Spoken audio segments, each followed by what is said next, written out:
5 hadis Nabi SAW tentang cemburunya Aisyah. Ini saya sering luruskan. Banyak orang subhanallah menyalahkan Aisyah radhiyallahu anha, ummul mukminin. Aisyah aja cemburu. Salah ini. Kalau ada kasus terjadi di zaman Nabi SAW, kasus yang sedang terjadi ada historinya, maka yang diambil hukum bukan historinya. Final daripada histori itu apa? Apa keputusan Nabi dari kejadian itu? 5 riwayat tentang cemburunya Aisyah. 4 Nabi SAW marahin, tegur, Aisyah minta maaf. Yang 1 Nabi SAW tidak tegur secara langsung, tapi Aisyah pun merasa bersalah. Artinya cemburunya semua tertolak dalam rumah tangga. Jangan cemburu kecuali pelanggaran agama. Kalau yang bukan pelanggaran agama jangan, nggak perlu. Itu merusak konslet. Riwayat pertama, cemburunya Aisyah radhiyallahu anha dengan Khadijah radhiyallahu anha. Jadi pernah Nabi SAW lagi duduk berdua sama Aisyah di siang hari, tiba-tiba ada yang salam. Maka Nabi SAW kaget berdiri. Ternyata karena orang yang salam seorang wanita yang suaranya persis seperti suara Khadijah. Maka beliau kaget, gitu kan?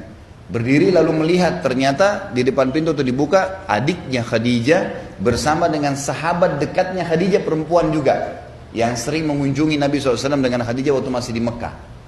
Maka Nabi SAW begitu lihat kaget, tapi mengatakan pada Aisyah, wahai Aisyah, buatkan makanan, hidangkan sesuatu buat tamu nih. Lalu disuruh Aisyah menyampaikan dengan istri Nabi yang lain. Datanglah mereka rame-rame menyiapkan makanan, melayani tamu, tapi mereka masih belum tahu siapa orang ini gitu. Sampai tamunya pulang. Begitu udah pulang, udah bubar, Aisyah duduk dengan Nabi SAW lagi berdua. Lalu Aisyah bertanya, Rasulullah, siapa sih tadi 2 perempuan itu begitu luar biasanya Anda menghormati? Kata Nabi SAW, yang satu adiknya Khadijah, yang satu sahabat dekatnya Khadijah yang selalu mendatangi kami waktu dia masih di Mekah dulu. Tiba-tiba Aisyah cemburu waktu itu. Ya Rasulullah, Anda masih mengenang wanita Quraisy yang sudah keriput semua mukanya dan sudah masuk dalam kuburan. Sementara Allah sudah gantikan Anda wanita Quraisy yang lebih baik, maksudnya dirinya gitu. Perasaan lagi nih. Ini bicara perasaan nih. Jadi dianggap ini Khadijah sudah meninggal, sudah selesai. Apa kata Nabi SAW? Lihat, ini historinya ya, cemburunya Aisyah tentang Khadijah. Maka kata Nabi SAW, demi Allah tidak ada yang menggantikan Khadijah wahai Aisyah. Dialah yang telah beriman kepada saya di saat orang-orang masih belum ada yang beriman. Memang betul Khadijah wanita pertama yang beriman. Dialah yang telah membantu saya dengan hartanya di kala dakwah ini masih butuh perjuangan. Dialah yang Allah karuniakan anak darinya yang saya tidak diberikan dari istri yang lainnya. Maka Aisyah pun merasa bersalah karena ini hujjah, ini kebenaran. Nabi SAW selalu jawab kebenaran, gitu kan? Maka yang terjadi adalah Aisyah minta maaf. Yang dijadikan hukum apa? Histori cemburunya Aisyah atau teguran Nabi? Hah? Teguran Nabi dong. Sejarah tadi histori tentang Aisyah cemburu tuh nggak bisa dijadikan hukum. Karena Nabi SAW habis itu tegur dan Aisyah minta maaf. Berarti yang jadi hukum apa? Teguran Nabi SAW. Itu ilmunya di situ. Banyak orang salah paham. Aisyah aja cemburu, nggak lihat. Ini historinya, hukumnya penentuan dari Nabi SAW. Kalau Nabi iyakan berarti boleh, kalau Nabi tegur berarti tidak boleh. Berarti tidak boleh cemburu nih, gitu kan? Karena ini memang orang yang pernah terlintas. Misal maaf, ada ibu-ibu nikah sama duda misalnya. Lalu si suami ini ceritain, dulu waktu saya sama istri itu saya makan ini. Jangan cemburu. Lo nikah sama duda, dia punya histori hidupnya. Oh iya. Sekarang mau saya buatin juga enggak? Dulu saya makannya sayur asem. Mau saya buatin sayur asem juga? Gitu aja. Wah, masa masih dikenang tuh orang? Masa begini, masa begitu? Loh, nikah sama duda orang sudah punya, gimana cara? Enggak boleh disalahin. Enggak boleh disalahin karena dia memang cerita. Kadang-kadang kalaupun dia bukan duda, dia masih bujang. Dulu di rumah ibu saya makan sayur ini. Wah, langsung cemburu lagi sama mertuanya. Nah itu, makan aja di rumah ibu kamu. Pengalaman Bu ya. Alhamdulillah ada contoh. Loh enggak, ini contoh yang benar. Biasanya begitu. Jangan. Apa yang dia sampaikan berarti dia sedang mau dekat dengan ibu, menyampaikan apa yang dia suka. Tangkap positifnya. Oh, berarti dia suka sayur itu. Ya udah, saya buatin ya. Kita buatin yang lebih hebat supaya dia suka. Kalau kita mau hapus dari memori dia susah, nggak mungkin, gitu kan? Ini riwayat yang pertama. Ya, nggak boleh cemburu. Histori bukan patokan hukum, teguran Nabi yang jadi hukum. Riwayat yang kedua, cemburunya Aisyah radhiyallahu anha dengan Sofiyah binti Huyai. Ini dulu turunan Yahudi. Kebetulan memang Aisyah sama Sofiyah memiliki kulit yang putih dan terkenal kecantikannya. Nabi SAW itu kalau dari rumah Sofiyah biasanya siang ke rumahnya Aisyah, gitu kan? Aisyah radhiyallahu anha cemburu. Baru Nabi masuk langsung Aisyah mengatakan, ya Rasulullah, Anda masih terus saja datang ke rumahnya anak Yahudi yang pendek dan kerdil itu. Begitu bahasanya. Jadi karena cemburunya terbawa itu. Apa yang terjadi coba? Ini historinya. Lihat hukumnya. Kata Nabi SAW, wahai Aisyah, kau telah mengucapkan kalimat dengan mengatakan Sofia kerdil. Kau telah mengucapkan kalimat kalau ditaruh di air lautan, rusak tuh lautan. Artinya dosamu berat, gitu kan? Aisyah langsung minta maaf, nggak jadi. Yang mana jadi hukum? Cemburu atau teguran Nabi? Teguran Nabi SAW. Ini masalahnya banyak ustadz-ustadz pun mengatakan Aisyah aja cemburu. Loh, subhanallah. Seakan-akan Aisyah disalahin. Aisyah di sini menjadi penyebab hukum kita faham. Sebagaimana kalau ada beberapa sahabat yang melakukan kasus, kemudian ditegur, turunlah hukum kita faham, gitu kan? Jadi kita bukan melihat historinya, itu cuma sekedar kenangannya, kisahnya, penyebab, tapi hukum teguran Nabi SAW. Nabi bolehkan atau tidak? Riwayat yang kedua. Riwayat yang ketiga, cemburu Aisyah di malam nisfu Sya'ban. Dalam sebuah riwayat yang sahih disebutkan, bahwasanya satu malam pernah pas malam 15 Sya'ban, Nabi SAW lagi tidur, memang malam itu malamnya Aisyah, gitu kan? Lalu Aisyah kaget tengah malam, lihat Nabi SAW nggak ada di sebelahnya, tiba-tiba cemburu, pakai baju, kemudian datangin semua istri Nabi yang lain, diketukin, Nabi ada nggak? Nabi ada nggak? Nabi ada nggak? Satu-satu, ternyata semua nggak ada. Mereka bilang, kan malam ini malam kamu, bagaimana Nabi datang ke kami? Nggak mungkin, gitu kan? Maka Aisyah buru-buru ke masjid. Ternyata Nabi SAW lagi sholat tahajud. Lagi di masjid, lagi sholat. Nah Nabi SAW waktu lagi sholat, begitu salam, tahu ada Aisyah di sebelahnya dan nafasnya lagi terengah-engah. Buru-buru ke masjid, gitu kan. Kata Nabi SAW, wahai Aisyah, kau cemburu lagi. Ini malam nisfu Sya'ban, malamnya sholat malam ini. Aisyah merasa bersalah, gitu kan. Minta maaf, sudah 3 riwayat. Ini cuma 5 riwayat masalah cemburu nih. Tiga-tiganya sudah ditegur. Yang keempat, cemburunya Aisyah radhiyallahu anha dengan Maria. Maria istri yang lain, yang dari Mesir.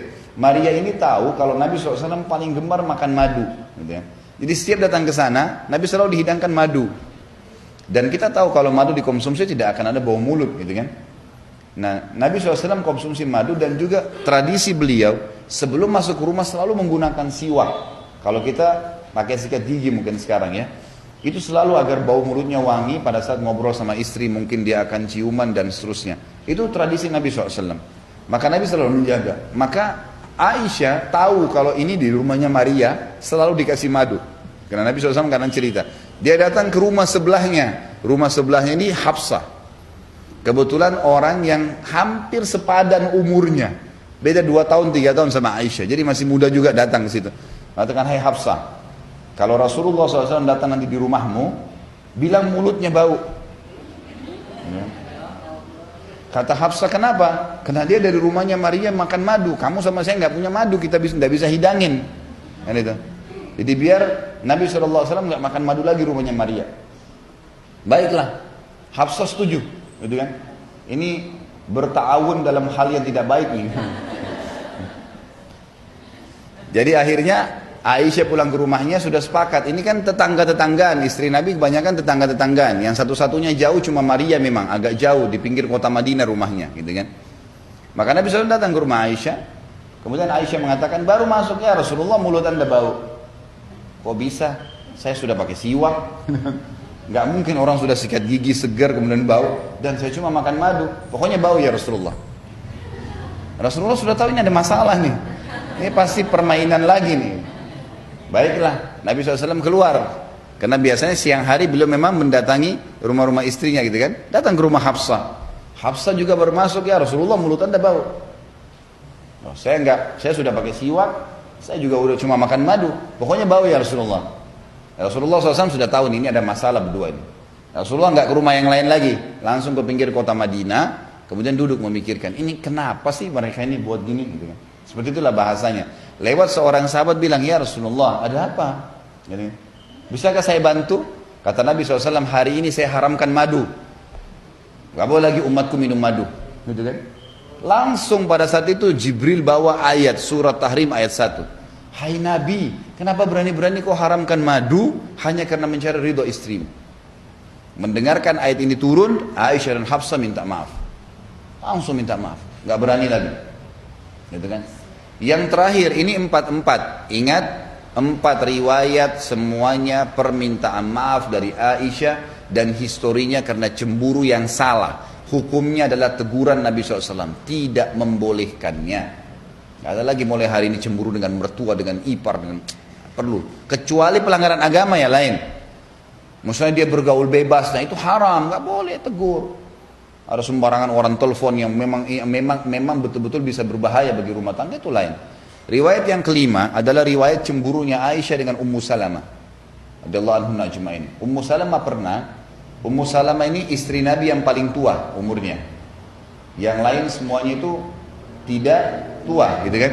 Karena semalam ada yang tanya saya di pengajian di Blok M Square itu, Ustadz, katanya kalau ada yang mau menikah lagi, mungkin ini dari ibu-ibu pertanyaannya gitu. Nabi kan menikahnya sama janda-janda tua semua. Jadi kalau suami mau nikah silakan nikah sama janda-janda jelek tuh. Gitu pertanyaan kertasnya. Ini saya bilang sudah jelas nih. Ini dari ibu-ibu. Dan saya sudah tahu bagaimana menangani ibu-ibu ini. Perasaan terus. Saya bilang gini. Riwayat yang kisah yang mengatakan istri Nabi semua tua itu nggak benar. Satu-satunya istri Nabi yang tua hanya Ummu Salamah. Yang lainnya semua masih muda, cuman memang janda, gitu kan? Rata-rata dinikahi oleh Nabi SAW umurnya di bawah 30 tahun semua itu. Khadijah lain, kita sudah meninggal. Khadijah kan waktu di Mekah sendirian, nggak ada madunya Khadijah. Waktu menikah umur 40 tahun, menikah dengan Nabi SAW di umur 40 tahun, Nabi SAW umur 25, beda 15 tahun waktu itu. Dan Nabi SAW dikaruniai 6 orang anak dari Khadijah, gitu kan? Setelah itu masih melahirkan. Baik, kita bicara ini fase Madinah, istri-istri Nabi setelah poligami, gitu kan?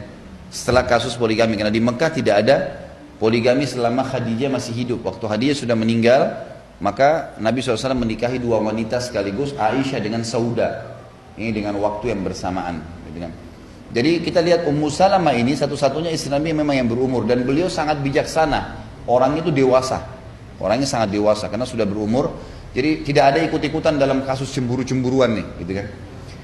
Ummu Salamah pernah memberikan hadiah senampan kurma ke rumah Aisyah.